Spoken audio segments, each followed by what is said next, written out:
Olá, pessoal. Tudo bem com vocês? Estamos iniciando a aula dessa vez aqui no início de 2021, aproveitando para desejar feliz ano novo a todos vocês. E vamos iniciar com um assunto que é muito importante para todas as turmas e aproveitando também o seguinte, o vídeo não é muito comprido, o assunto não está muito extenso, então assim, eu gostaria que vocês aproveitassem depois e fizessem pesquisas para melhorar mais ainda o conhecimento de vocês. Eu vou deixar link, vocês podem continuar a fazer pesquisa para entender melhor o assunto, ok? Então vamos iniciar aí o assunto sinais de pontuação. Vamos iniciar aqui com um exemplo, né? Vocês vão observar os textos abaixo que são tirados da mensagem do WhatsApp. Todo mundo aí utiliza muito o WhatsApp, né? É um dos aplicativos mais utilizados, né? Principalmente aqui no Brasil. Então eu vou aproveitar e mostrar para vocês algumas frases que a gente vê no WhatsApp, né? Que são importantes. Aí tem: oi, boa tarde. Boa tarde. Sua irmã faleceu. O quê? Como você sabe? Acabei de sair do hospital e ela estava bem. Oh, desculpe. Eu quis fazer uma pergunta, porque me informaram essa notícia. Graças a Deus ela está bem. Ah, tá.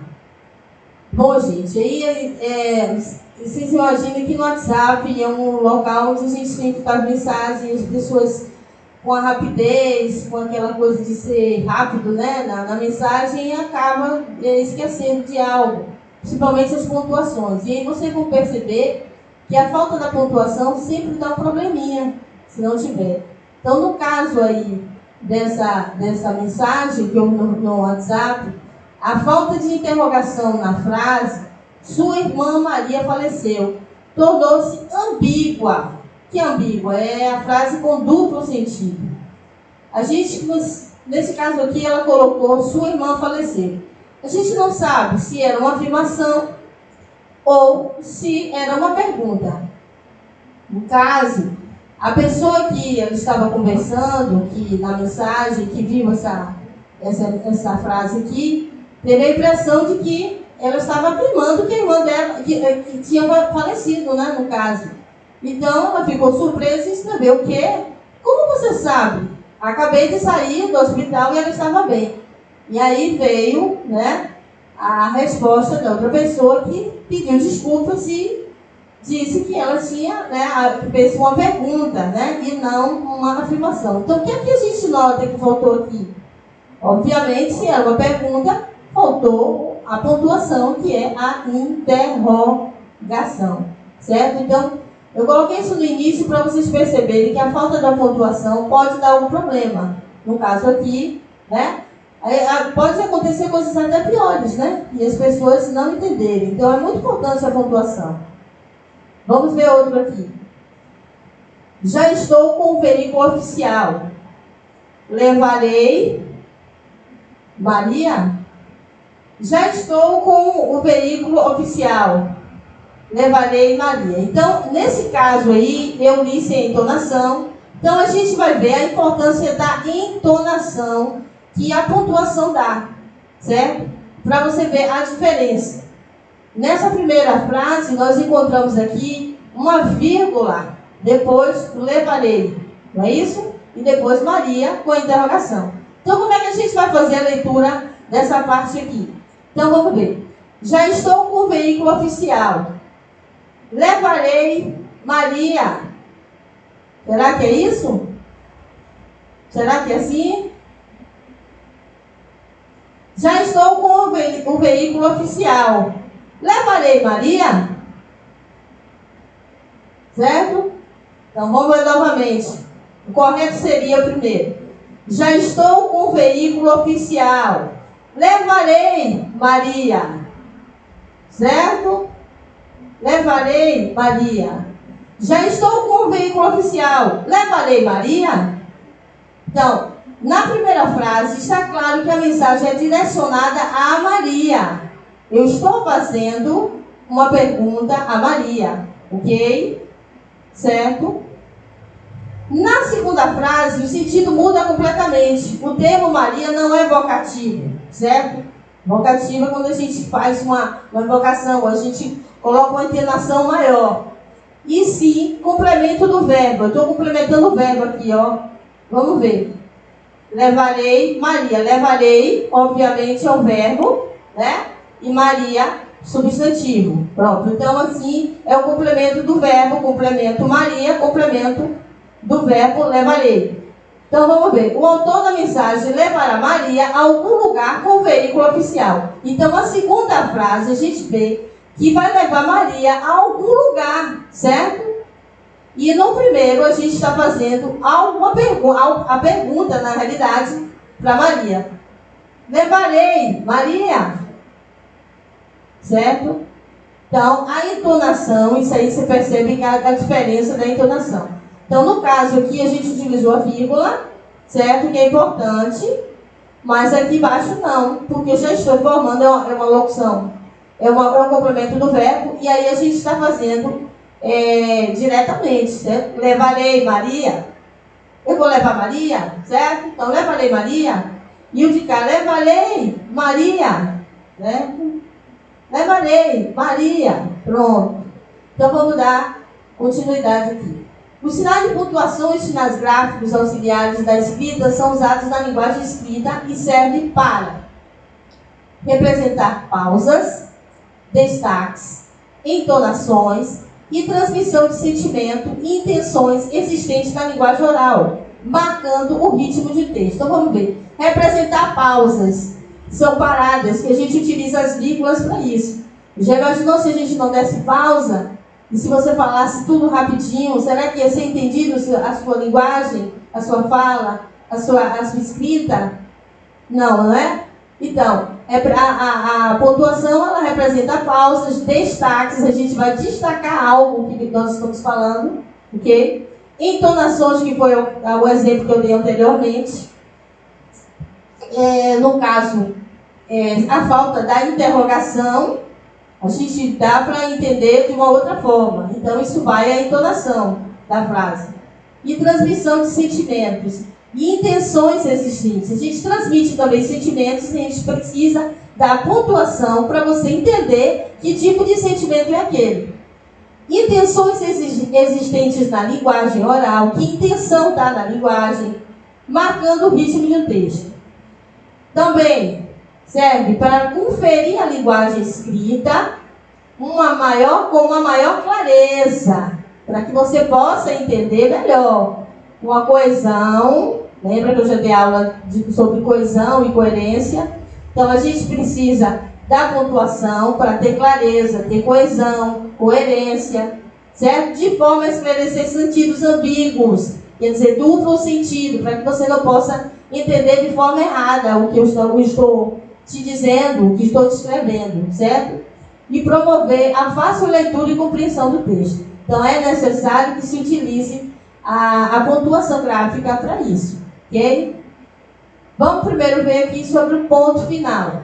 Para que serve o ponto final? O ponto final é usado no final das frases declarativas e imperativas para marcar uma pausa total. Pausa total. O ponto já diz. Final. Termina, certo? Então, a Helena vai trazer o bolo da festa. Ponto final. Já terminei. As comemorações começarão amanhã. Ponto final, certo? Uma frase declarativa ou imperativa. Eu declarei, estou fazendo a declaração de que Helena vai trazer o bolo da festa. Ou eu estou exigindo que Helena traga, que ela vai trazer o bolo da festa. Então, a gente finaliza com o ponto final. Ok? Final já diz, né? Finalizar. A interrogação, que foi o exemplo que dei logo no início. Então, você já sabe que o ponto de interrogação é um sinal de pontuação usado apenas em frases interrogativas diretas e é utilizado para indicar uma pergunta, certo? Que horas são? Olha a entonação que eu coloquei. Lembre-se que quando a gente coloca a interrogação, existe a entonação dela. Quando você vai ler, você tem que ler com a entonação de uma pergunta. Certo? Então, que horas são? Eu não posso falar que horas são. Então, que horas são? Para que eu saiba que é uma pergunta. Ou você vem comigo. Eu não posso falar com a interrogação. Você vem comigo? É uma pergunta. Então, a entonação é importante, certo? Para que saiba na fala que é uma pergunta. Se eu fizer, você vem comigo, aí já é imperativa, né? Eu estou exigindo, então a gente já utiliza um ou outro tipo de pontuação. Mas a pergunta a gente vai utilizar a interrogação, ok?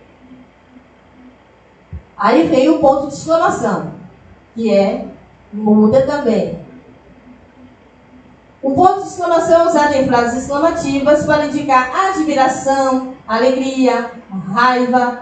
É também usado em frases imperativas para indicar uma ordem, certo? Então, exemplo de ponto de exclamação. Parabéns! Então, quando eu dou parabéns, eu estou alegre, né? Eu dou parabéns a alguém, né? Eu estou admirando aquela pessoa também, né? Por algo. Eu posso estar dando parabéns por várias coisas, não só por aniversário, né? As pessoas sempre dão, mas parabéns por ganhar ou ser o primeiro em alguma coisa, né? Ter ganho alguma coisa. Então, parabéns, a entonação é bem diferente. Eu posso fazer, olha bem, a diferença do parabéns, a entonação da exclamação. Eu posso fazer com a exclamação, é bem diferente. Aí eu falo, parabéns, né? Parabéns. Mas se eu fizesse um parabéns desse como uma pergunta, o que eu faria? Parabéns? Aí a entonação é diferente, né? Aí eu utilizaria o quê? A interrogação, certo? Então, a gente pode usar também a exclamação para uma frase imperativa para indicar uma ordem. Você quer ordenar algo. Então, já chega. E se já chega, a gente vai usar a exclamação, ok? Então, vamos dar continuidade. Essa é a vilã, né, que muita gente se atrapalha. Eu, no caso aqui, gente, eu vou explicar o mínimo, né? Então, eu vou dar links, eu tenho um link no final para vocês, que vocês possam pesquisar, para que vocês possam estender mais o assunto e saber melhor, né? A vírgula. A vírgula é usada para separar elementos. Ela vai separar os elementos, né? Essa usada, a importância para, como eu falei antes, para a pausa na fala. A gente usa a vírgula, é muito importante. Então, separa alguns termos dentro de uma oração. O que é oração, professora? Eu já dei aí para alguns alunos já sabem. Eu, no primeiro ano, provavelmente, já tem dado esse assunto, que é assunto do fundamental, nono, sétimo, o nono, o oitavo também, nono e oitavo ano. E assim, quem tiver dúvidas, é bom pesquisar também para lembrar. Mas no caso aqui, eu vou dar só um pedacinho, explicar um pouco sobre o que é oração. No caso, oração é toda frase, vou dar um mínimo, toda frase que se tem verbos. A gente encontra um verbo, a gente chama de oração, certo? Eu estou dando aqui uma coisa bem rapidinha, mas vocês podem fazer uma pesquisa melhor. Então, a vírgula separa alguns termos dentro de uma oração e separa também orações dentro de um período. O período também faz parte, né? Existe a oração e o período. A oração, a gente sabe que é a frase com verbo. E aquela frase que tem verbo, que é a oração, a gente chama de período. Pode ser simples e composto. Então, nessa parte também é bom que vocês façam uma pesquisa para dar continuidade ao assunto, quem tiver dificuldade, ok? Então, vamos ver aqui. Separa alguns termos dentro de oração e separa também orações dentro de um período. Exemplo de uso da vírgula. Eu já comprei queijo, certo? Aqui, ó, gente, vou voltar. Separa alguns termos dentro de oração e separa também orações dentro de um período. Eu já comprei queijo, presunto, pão e refrigerante. A gente percebe que aqui nessa frase existe o verbo comprei. Ó, de comprar. Não é? É um verbo. Portanto, é uma oração.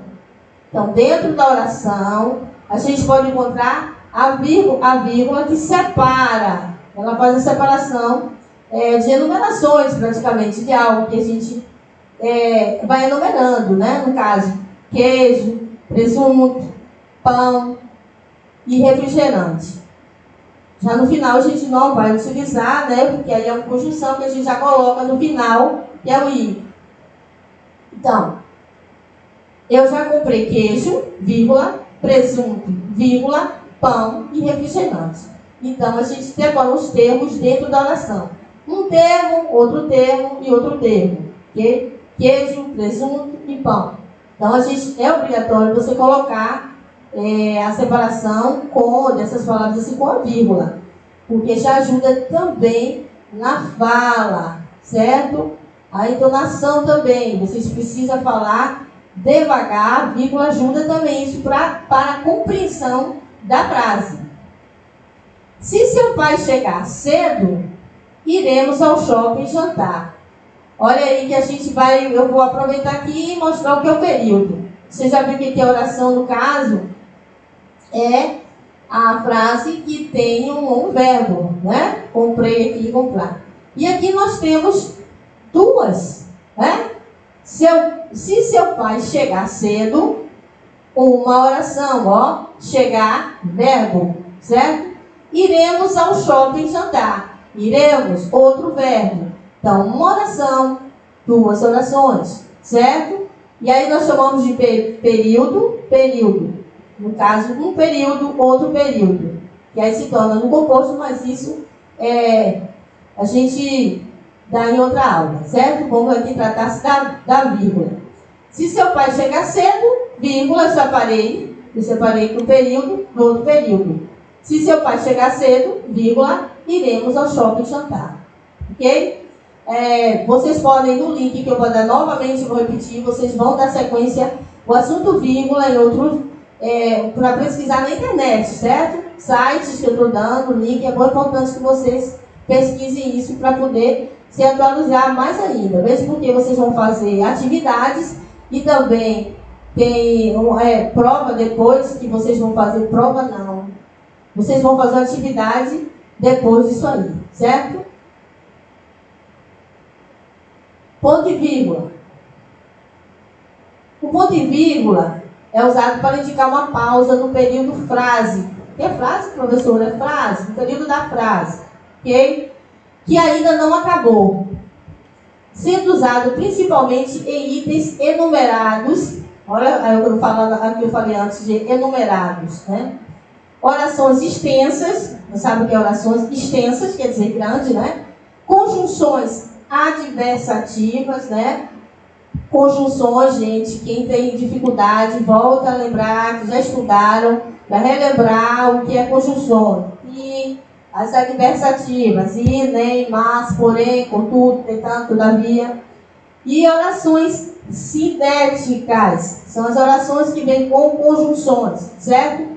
Então, o ponto e vírgula, ele é usado para indicar uma pausa no período da frase que ainda não acabou.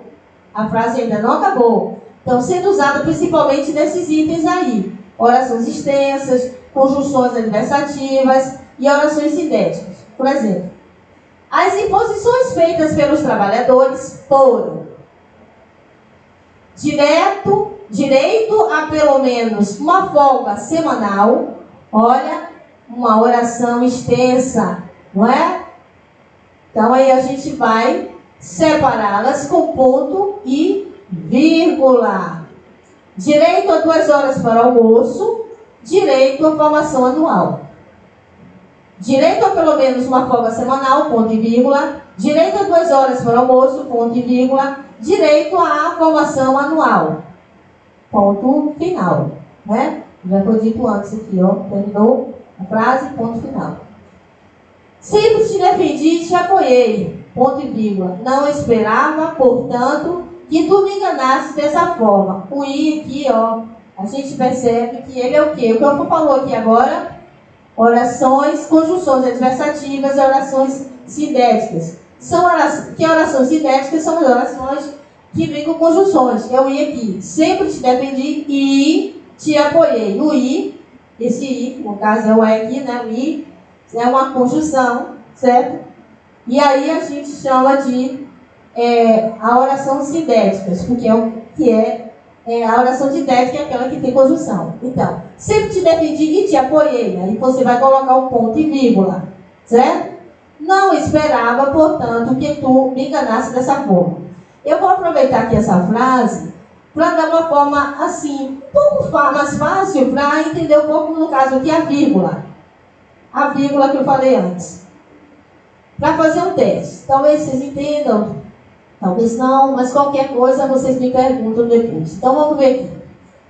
Se eu juntar esse não esperava e tirar esse portanto daqui e colocar apenas assim, ó, não esperava que tu me enganasses dessa forma. Obviamente que a gente vai entender essa frase. É uma frase que tem entendimento. Não esperava que tu me enganasses dessa forma. Mas eu coloquei o quê? Eu coloquei o portanto aqui no meio, certo? Uma conjunção adversativa, coloquei aqui no meio, certo?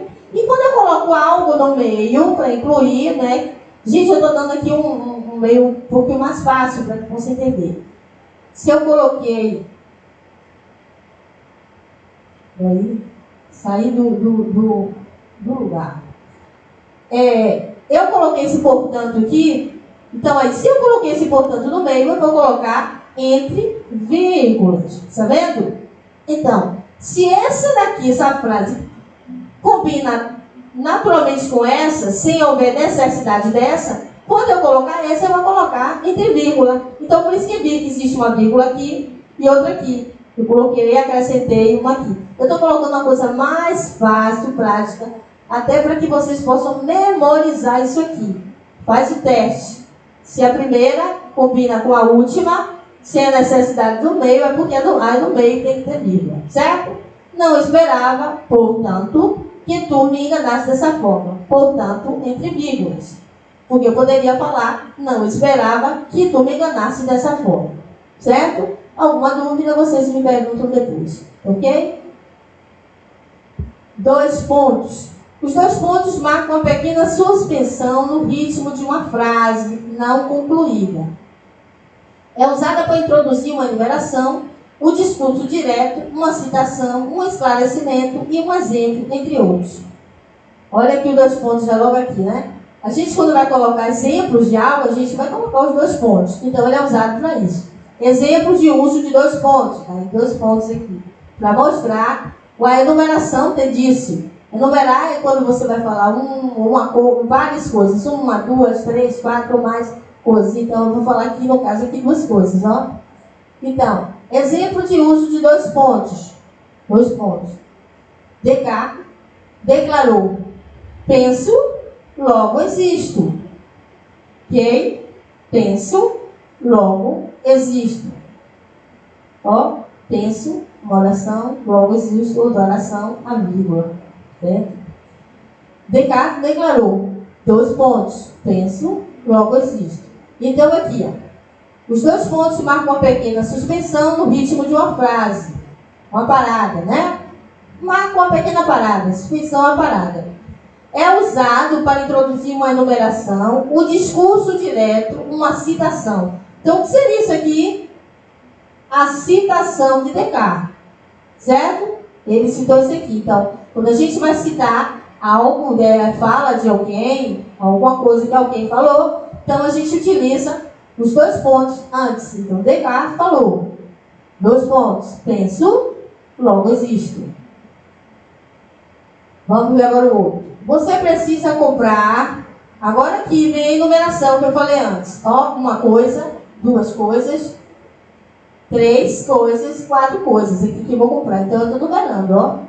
4 coisas. Então você precisa comprar 2 pontos. Tecidos de várias cores, vírgula, olha a vírgula para poder separar a enumeração.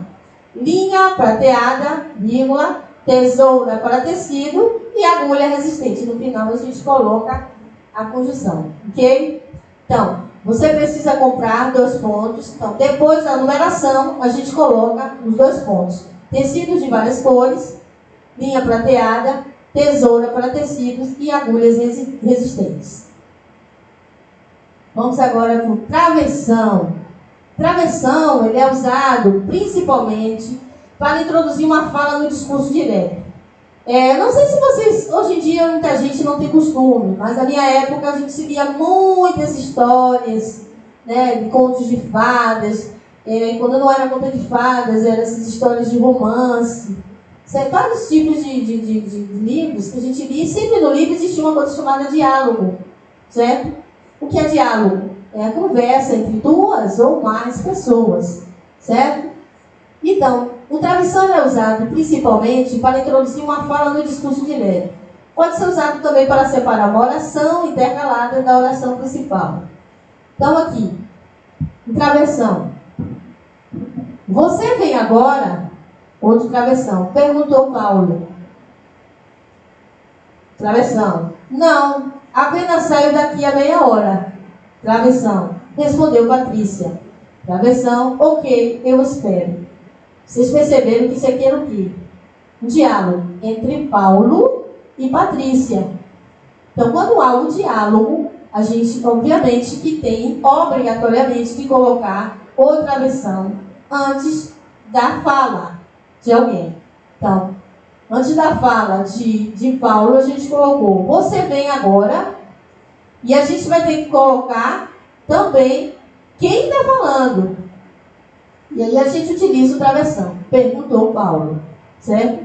Então, geralmente, quando para simplificar, precisa entender, toda vez que tiver um diálogo, né, entre duas ou mais pessoas, é obrigatório você colocar outra versão, ok? Reticências. As reticências são usadas principalmente, olha esse principalmente aqui, né? Ele dá uma ênfase aqui. Mas se eu não colocasse ele, por que ele tem vírgula?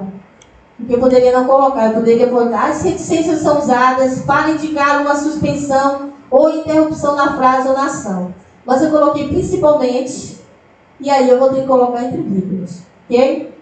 As reticências são usadas principalmente para indicar uma suspensão ou interrupção na frase ou na ação, que permanece inacabada ou se prolonga no tempo. Podem ser usadas também para transmitir insegurança, dúvida, suspense.